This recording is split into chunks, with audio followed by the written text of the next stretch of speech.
In the class, as I said, school math is only the beginning, and then we start hitting them with anything and everything that we believe will keep them engaged and make them think very deeply.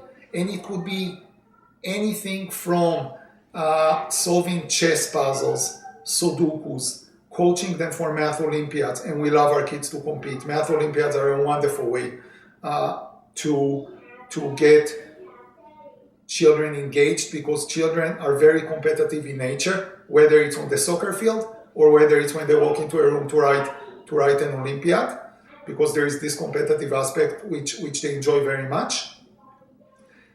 So we do it through that as well,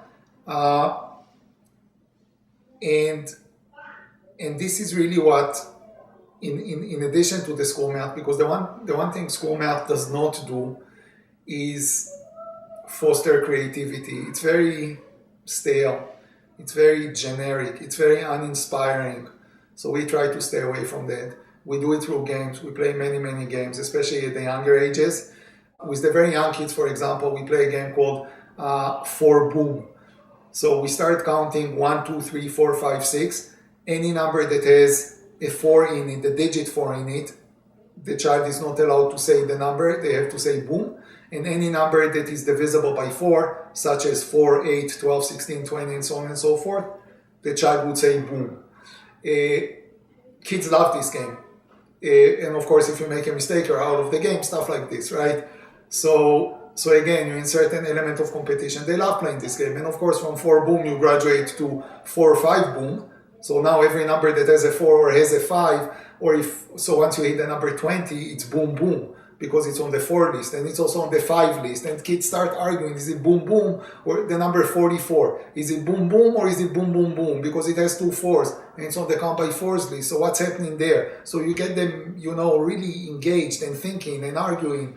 And of course, from there you can move to 4, 5, and prime numbers boom, right? As they get older, they do, and they don't need to get much older to start playing 4 or 5 prime numbers. They need to be 6 or 7 years of age. That's all. So we push difficulty, and the kids appreciate it, because they understand that what they're working on is worthy of their while. There is a huge problem in taking a child and dragging them through 2 plus 2 and 2 plus 3 for 3 years running. Because not only you bore them to death, somehow you get them to buy into the notion that math must be difficult. Because if it's not difficult, why would you ask me to do 3 plus 4 for 3 years running?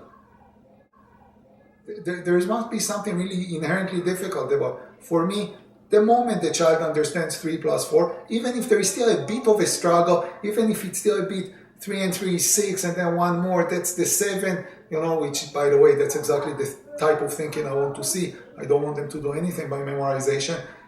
The moment they understand this concept, immediately we move on to the next one, to 3 times 3. Parents ask me, why do you work on multiplication when the child is 5.5 years of age? The answer is very simple, because they understand it effortlessly. So they should see it. They should be exposed to it. Why do we work on fractions when the child is 6, 6.5? Because that's when, from a cognitive standpoint, they can comprehend it. And when they have enough life experiences to understand what half a pizza looks like, because they've seen it. So they understand the concept of a half. So do I need to wait 4 years to show them a fraction? Do I need to wait 3 years to introduce them to multiplication, when a 5-year-old can very easily understand that counting by 2s is 2, 4, 6, 8. So 3 times 2 is really 3 2s, which is 2, 4, 6. It's 6. They understand multiplication almost from day one. So I show it to them almost from day one. In classes, we do anything and everything that will get them thinking deeply and get them to like the subject matter, to like it because it's difficult, because it's engaging, because it really makes them think in many different ways that are enjoyable.